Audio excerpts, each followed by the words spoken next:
Dan itu I feel like mungkin di saat itu gue drop kayak mentally.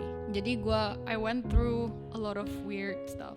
Tapi jadi I went through self harm pas itu. Itu gue sempet gak mau ke gereja. Gue gak mau kayak meet anyone. Basically just staying in my room, depressed.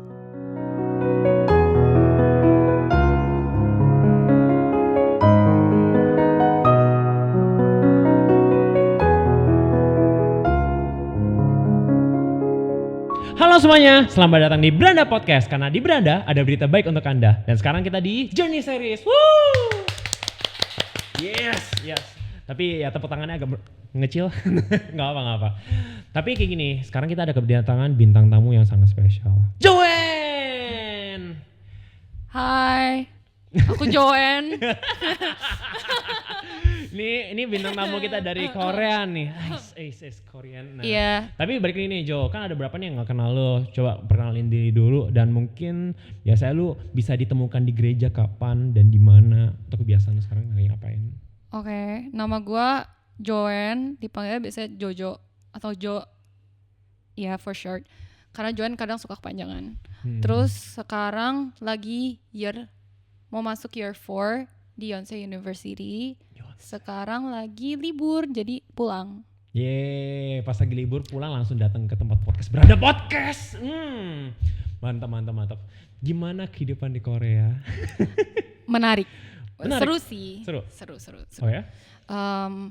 Ya teman-teman baru, lingkungan baru, gereja juga harus nyari gereja baru. Oh iya. Awal-awalnya susah, cuman lama-lama kayak oke. Bisa ketemu teman yang pas gitu untungnya. Oke. Lu gerejanya sama kayak Edwin gak sih di sana? Sama. Oh, sama kayak Edwin ya. Pernah ketemu dia gak sih? Sering. Oh, pas dia lagi di sana ketemu? Iya. Oh, oke. Gimana rasanya? Kan lu dulu di Indo kan kayak gimana ya? Kayak udah punya community, church community kayak gitu. Habis itu pindah ke Korea yang bisa dibilang kayak merantau ya, anjay, merantau. Iya dong, merantau. Habis itu nyari komunitas baru, habis itu adaptasi kayak what's your experience there? Awal-awalnya pas tahun pertama itu gue maksain diri buat keluar. Basically biar kayak ya udah berbaur sama orang Korea. Terus kayak ada ikut dance community juga. Terus kalau gereja di setengah tahun pertama itu gue jarang ke gereja. I have a reason. Okay, Jadi Yonsei itu ada 2 kampus. Nah, satunya di Seoul, satunya di Songdo. Nah, Songdo tuh kayak Incheon. Jadi kayak dia pakai inisial yang gue nggak tahu. Incheon tuh kayak BSD Tangerang Serpong gitulah. Oke.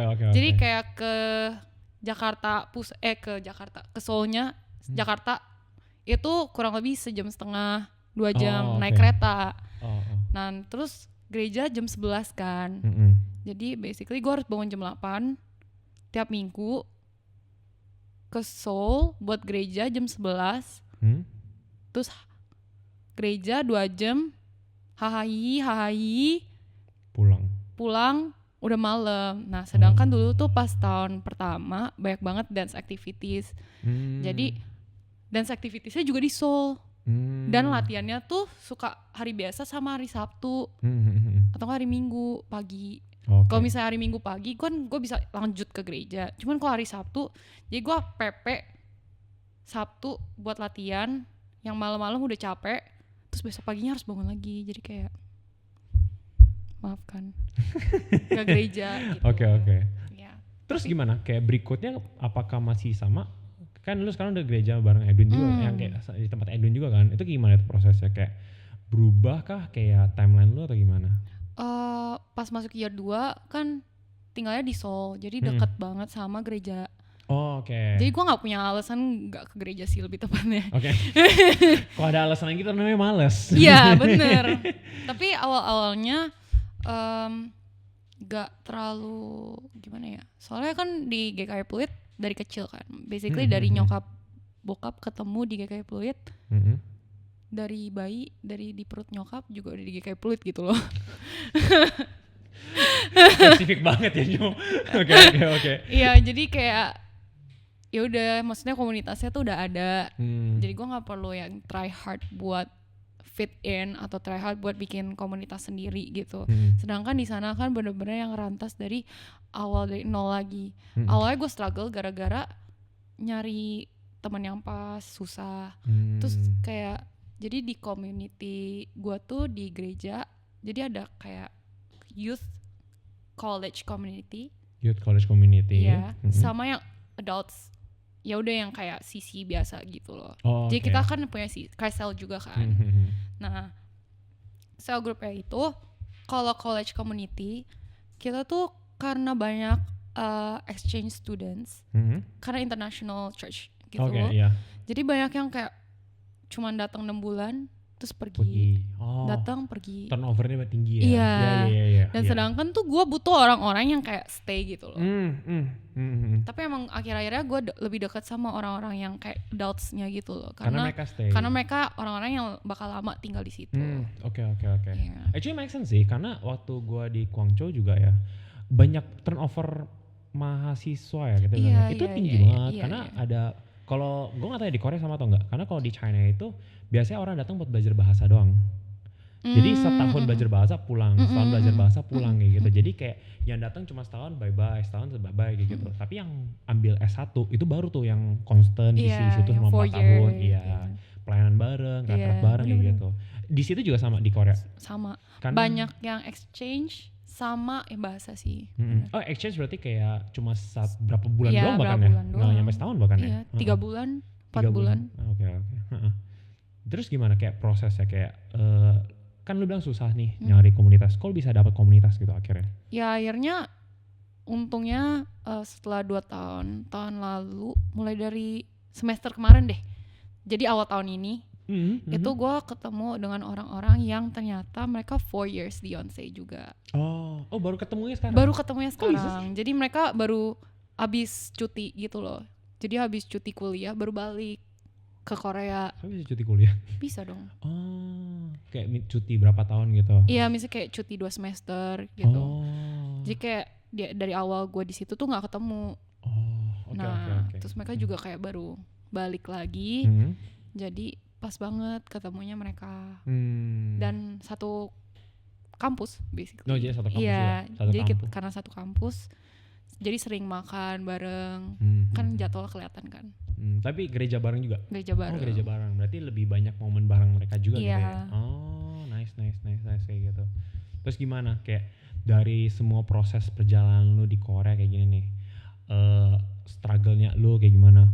Kayak pernah gak sih kayak lu punya punya I would say bukan problem ya, tapi lebih ke arah kayak pergumulan lu sama Tuhan di dalam proses lu mencari gereja, komunitas di Korea kayak gitu? Kalau di Korea, gue rasa gue jadi jauh lebih dekat ke Tuhan sih. Oh ya? Wow. Iya. Gimana jadi kan ceritanya? Ada kata orang-orang kalau misalnya lu keluar negeri, either you go away from God atau lu makin dekat sama Tuhan. I think I'm the makin dekat sama Tuhan case. Jadi untungnya untungnya Tuhan tidak melepaskan aku. Gila, kalau iya I don't know where I am. Kenapa? Kenapa bisa kayak gitu? Kenapa bisa bilang kayak kalau lu nggak ada Tuhan, gue nggak bakal di sini gitu? Kayak kenapa lu bisa bilang kayak gitu? Karena kayak di Korea tuh di Seoul tuh busy, it's very bustling type of kayak Jakarta lah basically. Jadi orang banyak lalu lalang, tapi like kota besar sih ya. Iya, tapi I feel like orang-orang di Korea tuh juga lonely. Like maksudnya kayak they have casual hangouts, tapi yang kayak nggak deep gitu, like emotionally nggak connected. Nggak connect gitu ya. Jadi kayak ya sih untungnya gara-gara ada gereja juga, jadi kayak kind of like settled in gitu loh. Satu sisi berasa kayak terlalu individual gitu ya? Iya benar. Karena emang individualisme banget sih. Iya sih. Kapitalisme dan individualisme. Iya. Makanya gue ingat banget kayak tahun pertama lu di Korea. Actually kan kita ada di book club bareng juga ya. Dan itu lu masih join terus tuh. Kayak, betul. Guys. Iya. Betul. Iya. I think menurut lu gimana sekarang kan lu ada maintain apa yang ngomongnya kayak komunitas di Korea habis itu komunitas di Indo gitu. Kayak apakah ada bedanya gitu atau gimana? I feel like kalau di Korea tuh beda ya, kayak di Indo tuh orangnya bilang kepo, tapi sebenarnya I feel like it's more like care. Tapi kayak maksudnya keponya tuh nggak sometimes berlebihan sih. Cuman ada berlebihan sih. Iya, ada yang Ada berlebihan. berlebihan sih. Kita nggak bisa deny itu. Iya, cuman maksudnya selama ini orang-orang yang masih gue keep in touch itu adalah orang-orang yang nggak berlebihan. Dan masih kayak ada boundaries lah ya. low maintenance kind of friendship, you know. Tapi agree sih, kayak low iya maintenance kan? aja kita. Iya, karena kayak nggak ketemu, tapi pas ketemu ya udah nyambung, masih nyambung gitu. Dan actually pertemanannya juga nggak yang kayak surface level doang kan, tapi Iya, deep ya sebenarnya. Iya, soalnya teman-teman gue yang masih sampai keep in touch sampai sekarang itu dari SD kelas 5. Jadi very close. Ya yang sampai tahu bibit-bibit bobotnya lah. Iya. Sampai keluarganya udah tahu. Hmm. Ya udah. Sampai you know the keluarga segala macam sih. Sampai dalam-dalamnya Iya. semua gitu ya. Tapi menurut lu seberapa pentingnya sih satu komunitas untuk seorang Christian gitu? Menurut gue penting banget sih. Why? I feel like that's the anchor buat keep me in place gitu loh. Karena kalau nggak ada komunitas, nggak ada yang ngingetin lo, nggak ada yang care for you, and you're alone in that world. Ngerti kan? Ngerti. Gila, bayangin di dunia yang bisa dibilang lonely ya. Iya. Habis itu nggak ada komunitas yang remind kita. Betul. Ya maybe kayak bisa kok kayak how you doing gitu. Iya. Itu aja. Just as simple as like, hi, how are you gitu. Lunch yuk. Iya, lunch yuk, dinner yuk gitu. Simple itu actually buat beberapa orang itu sangat-sangat important loh. Bener. Walaupun kita sebenarnya kayak cuma makan doang, tapi actually enggak, itu bisa deep dan helping juga sih. Bener. Dan actually banyak orang banget struggle mencari komunitas gitu. Obviously ya. Lu mengalami struggle itu juga kan? Iya, pas awal-awalnya struggle banget karena kayak masih proses kayak you have to know them kan. Jadi kayak karena mulai dari awal lagi, jadi kita nggak tahu background ini orang-orang. So we don't know what their characteristic. Jadi we have to cek mereka satu-satu basically. Soalnya gue orangnya pemilih kalau temen. Tuh filmnya langsung liatin. Tapi harus milih. Temenan itu harus milih. Oh iya? Yo, Questions, bener gak temenan harus milih? Ayo gimana? Pertanyaan. Ini baru kali ini bisa ngomong. Chat di komen. Akhirnya bisa. Di komen gengs. Komen guys. Gimana? Temenan boleh milih gak? Temen itu oke lah, kalau temen as base level, gue rasa nggak harus milih gimana banget.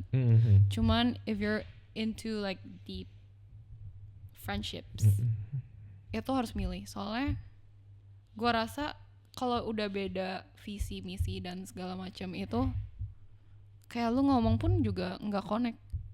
Like dari apa yang lu ngomong, topik pembicaraannya itu udah kayak lu di sini, dia di sana gitu. Benar.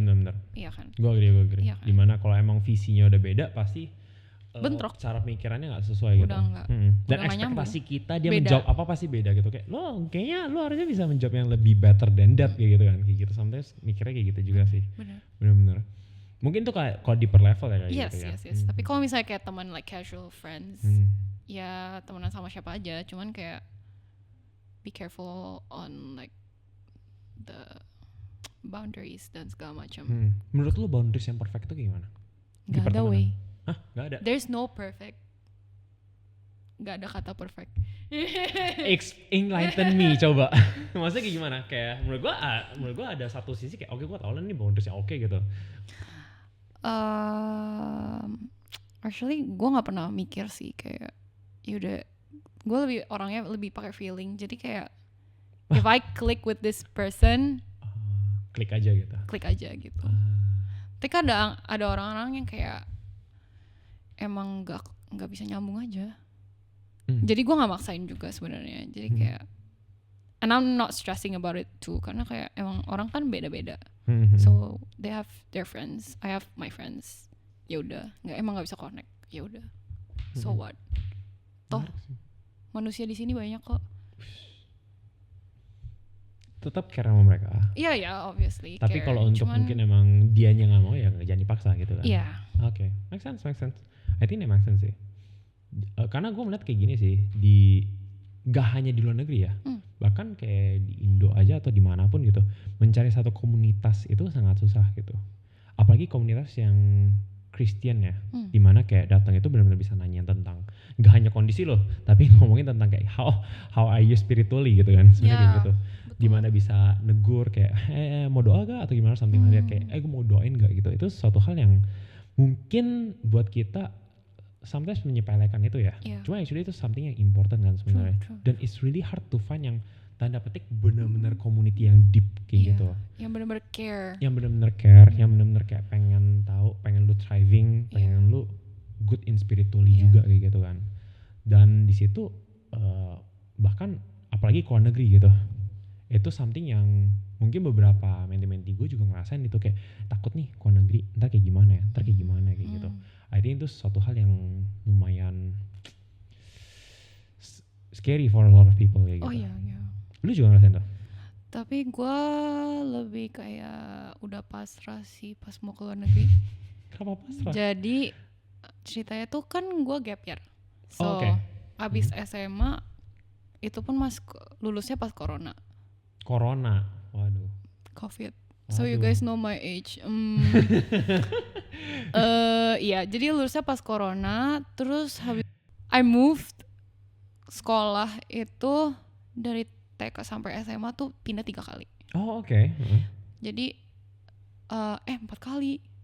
Jadi preschool, TKA itu di Karawaci. Terus pindah ke IPK Pluit.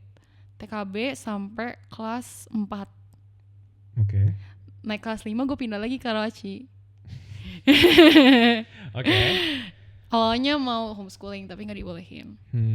Jadi pindah ke Karawaci sampai dari kelas 5 sampai kelas 10. Emang awalnya pas gue pindah struggle karena kan maksudnya very new environment kan. Tapi untungnya adalah gara-gara gue sering pindah, lama-lama gue adaptnya lebih cepat. Yeah, which is great. Karena itu ngebantu banget pas di Korea. Nah tapi habis itu gue kelas 9 ke 10 itu I have a dark phase in my life. Jadi basically itu I went through counseling bla bla bla. Gara-gara jadi kelas 9 I remember the moment jadi kita habis field trip. Lagi field trip. OTW pulang dari field trip. Oke. Terus kan kelas 9 kan ada ini ya UN ya. UN. Oh, ujian nasional. Yeah. Astaga, iya. Ya udah lama banget. Gila denger ujian nasional. Iya, jadi ada UN. Nah, di hari itu kita tuh dibagiin nilai UN. Pas pulang dari field trip? Iya. Ih, epic banget. Gila. Apaan lo? Iya kan? Stres banget gak sih? Terus banyak yang nangis. Karena gagal. Nilai UN-nya pada jelek semua. Kok bisa? So that year emang nilai UN teranjlok kayaknya. Se-Indo like Se-Indo basically gitu. Oh oke. Oh berarti ujiannya yang salah. Betul. Ujiannya yang salah. Siapapun itu. Jadi ya basically gue orangnya kan kayak feeler banget ya. Jadi gue melihat teman-teman gue nangis. Dan itu tuh udah last field trip kan. Nah di DH, gue sebut aja lah, gue sekolah di DH. Nah di DH tuh dulu kelas 9 naik ke kelas 10, mereka tuh gak ada SMA, baru ada SMA. So everyone choose to go UPHC. UPH College. Iya. Yeah. Nah karena teman-teman gue banyak yang pindah ke UPHC, I feel like down juga kan, karena I have to say goodbye to all of this like 90% of the classmates. SMA-nya. Di saat itu ada, di saat gue ada. Oh di saat lo ada. Tapi baru. Oh. Jadi gue angkatan kedua SMA. Oh oke. Iya. Jadi I have to say goodbye to all of that people yang gue deket banget. Dan kayak kita tuh sebenarnya seangkatan tuh klop banget. Semua like everyone knows everyone. Dan itu I feel like mungkin di saat itu gue drop kayak mentally. Oke. Jadi I went through a lot of weird stuff. Tapi I'll just say it. Ini trigger warning ya. Oh, trigger warning. Okay. Trigger warning, self harm. Oh, oke. Okay. Ya. Jadi I went through self harm pas itu.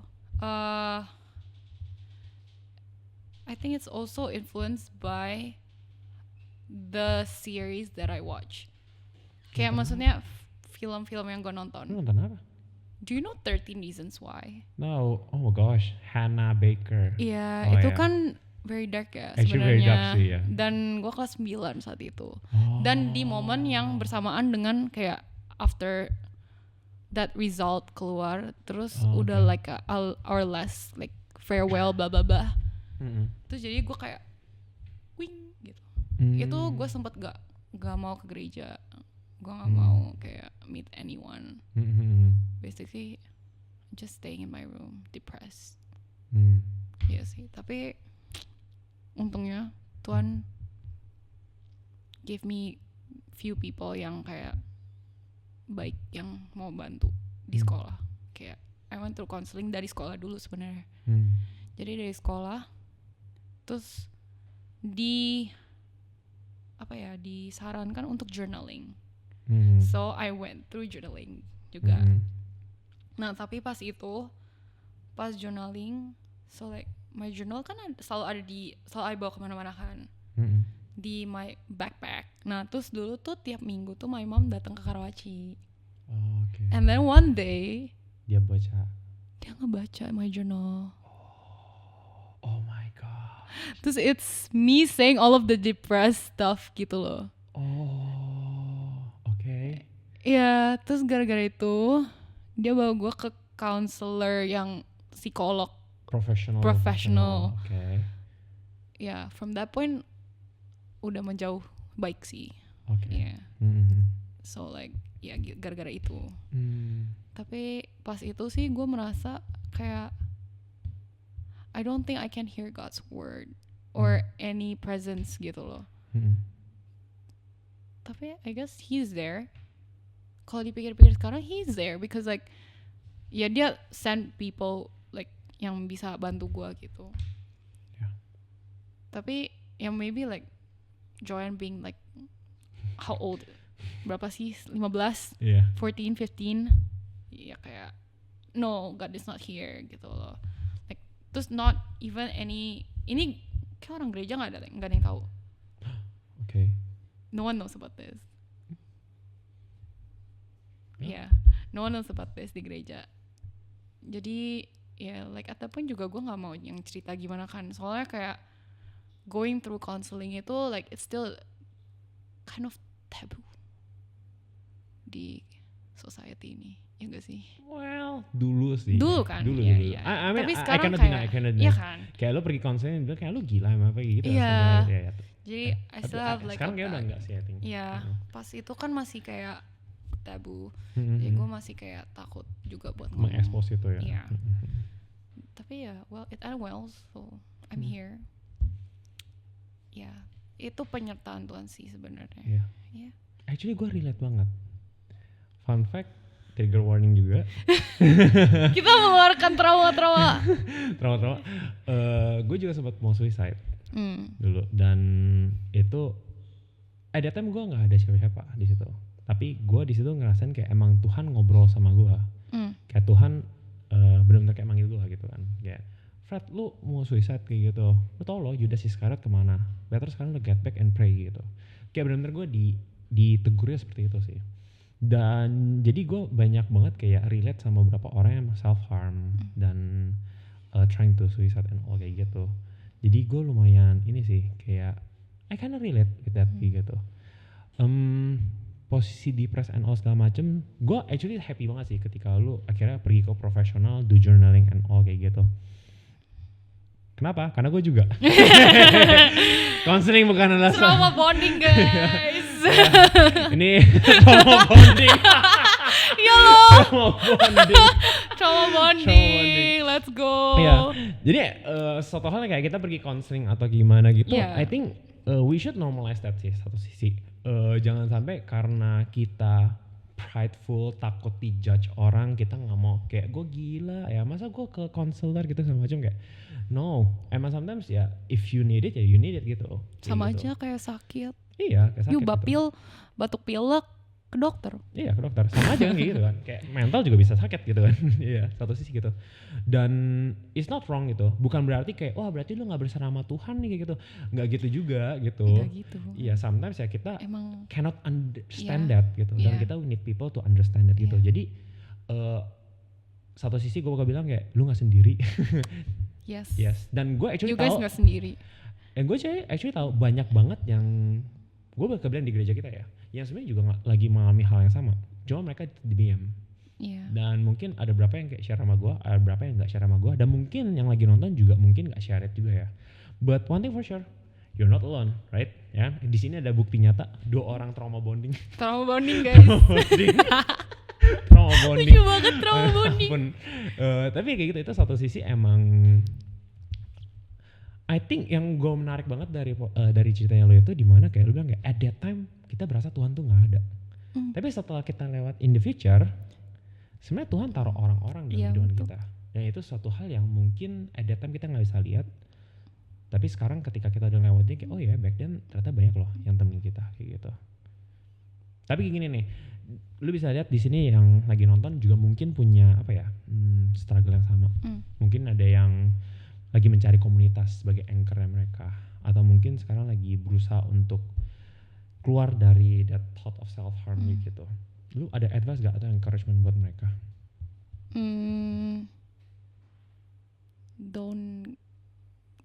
Jangan lama-lama di gelap itu. Sebenarnya I cannot really say that juga sih, soalnya kayak butuh orang yang nyadarin, orang lain yang nyadarin atau diri mereka sendiri gitu. Cuman get yourself out there. Enggak serius. Tapi kalau you di rumah terus, the setan makin it's karena you are alone gitu. Sedangkan if you go outside, terus you see all of the different things yang Tuhan udah taruh di situ. Dulu I have this gratitude list juga yang kayak Caitlyn. Iya, emang disuruh bikin gitu loh pas journaling. Jadi list like different stuff that you feel thankful for today. Basically yang kayak simple-simple aja, misalnya lu bangun. That's it, lu bangun. Itu something yang bisa di-grateful for sih. Yeah. Bayangin Tuhan gak ngasih nafas for that day. You dead. Iya, benar, gak salah. Benar. Terus you bisa lihat, it is something. Bayangin lu gak bisa lihat, bayangin everything is dark. You bisa talk, you bisa gerak, terus you still have your friends, you have your family, you can eat, you can drink. Banyak orang di sana yang gak bisa makan, gak bisa minum, because maybe like financial or emang kekeringan, busung lapar. There's a lot of things. Terus you're here. You should be grateful that you're here. Ya biasanya mulai dari yang hal kecil sih, kayak maybe you can make a gratitude list juga gitu. I think that really works for me. Terus yang kedua, coba journaling. Ini kayak dikit lagi kayak konselor. Gak apa-apa, gratis. Di gereja kita ada. Jadi promosi. Jadi kalau butuh nanya-nanya yang di bawah. Jadi ada something di bawah sini. Ntar bakal diedit sama Kol Sudarman. Ada something guys di bawah. Di bawah. Journaling it also helps. Or maybe talk to someone that you really trust. Talking it out itu juga helps. Karena gue punya teman-teman yang kayak kadang pas gue overwhelmed, gue literally yapping. Misalnya di chat gitu kayak yapping, terus gue baca ulang, it doesn't make sense. Kayak gue ngomongin apa gitu. Tapi my friend can like diberesin jadi satu. So lu pengen ngomong ini, lu butuh apa validasi, atau lu butuh like maksudnya you mau keluarin stres you kayak gimana gitu loh. Like I think helping kayak if you have a friend, like a close friend, I think telling them is also something that you can start. Yeah, start. Oke. Nice. Kalau gue conclude mungkin kayak gini ya. Untuk secara diri sendiri, lu bisa bikin gratitude list. Dimana hal simple lah, kayak matahari terbit, something like that. It is a thing, guys. It is a Matahari thing. terbit, guys. Itu satu hal yang bisa kita gratitude. Every day, lu bakal bisa melihat small little beautiful. Kita bisa memagnify. Jadi magnify lagi. Bisa magnify hal yang kecil, yang mungkin buat kita kecil sebenarnya itu a powerful work of God gitu ya sebenarnya. Habis itu kita bisa start journaling. Kalau biasanya, kalau gue personally gue nggak bisa journaling, tapi gue bikin video. Jadi gue rekam diri gue sendiri. Jadi journaling gue itu lebih ke arah kayak recording audio. Ya audio gitu, karena gue tulis kan. Tapi pas gue udah recording, gue pas dengerin kayak gue ngomong apa sih kayak gitu. Iya kan? It doesn't make sense kan? Doesn't make sense sebenarnya. Tapi itu cara pengeluarannya gitu lah. Iya benar. Dan baik itu yang kalau internal ya gitu. Tapi kalau eksternalnya itu baik lagi community. Bahkan friend yang dekat kayak gitu. Dan baik lagi kayak tadi lu bilang, community itu penting, is an anchor buat kita gitu. Yang bisa negur kita, bisa nemenin kita. Dan di dalam community itu pasti ada teman dekat, which is teman dekat yang bisa help us buat apa ya? Mungkin help us buat kayak reminder bisa push forward gitu. Betul. I think that's it. Yeah. Kita makhluk sosial, guys. Benar, kita makhluk sosial. We need people. Agree banget. But itu journey-nya Joanne. A lot ya? A lot. Tapi baru umur berapa ya? Anjay. Ya. Masih panjang loh. Well, you never know. Ya, masih panjang. Dan itu menurut gue journey-nya itu pasti bakal ditambah lagi. But this is journey-nya lo. Mungkin hopefully yang nonton, mungkin yang lagi struggle, mungkin tiba-tiba lagi nonton nih berasa kayak nggak expect bakal cerita ini, dan ternyata denger cerita ini walaupun banyak trigger warning. Trigger warning. Please put the trigger warning. Ya, itu juga maybe bisa help. Dan balik lagi, you're not alone. But this is journey Joanne. Bakal banyak journey lain di Beranda Podcast. Karena di Beranda ada berita baik untuk Anda. Bye-bye.